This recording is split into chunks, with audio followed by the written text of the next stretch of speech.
നമുക്ക് അകത്തോട്ടിരുന്ന് സംസാരിക്കാം. വരി. ഓ അതിനെന്താ? ഞങ്ങളെ ഈ വീടുകൾ തമ്മിലേ ബന്ധമുള്ളൂ. പക്ഷെ വീട്ടുകാർ തമ്മിൽ നല്ല ശത്രുതയല്ല.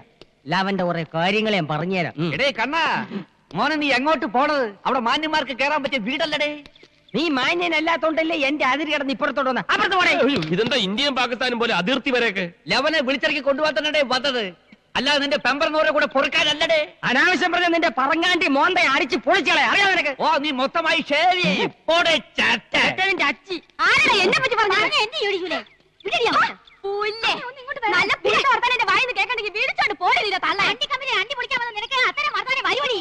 എടി മുറ്റ അടിക്കാൻ വന്ന നീ അടിച്ചെടുത്ത് മഴപ്പെട്ടി മാക്കാനെ കൊണ്ടല്ലടി പോയത്. വിളിച്ചത് പോടെ എന്റെ പമ്പക്കാരെ. നീ ആണാണെങ്കിൽ നിന്റെ പെമ്പറ ആദ്യം കൊണ്ടുപോകണേ. ഞാനായതുകൊണ്ടാണ് ഇതുപോലൊരു പൈങ്കിളി കൊച്ചടിക്കൊണ്ടായത്. അയൽപക്കത്ത് നല്ല ആണുങ്ങളുണ്ടെങ്കിൽ പൈങ്കിലും അങ്ങനെ ഉണ്ടായതാണ് ഇതിന്റെ മോള്. ഉണ്ടാവും.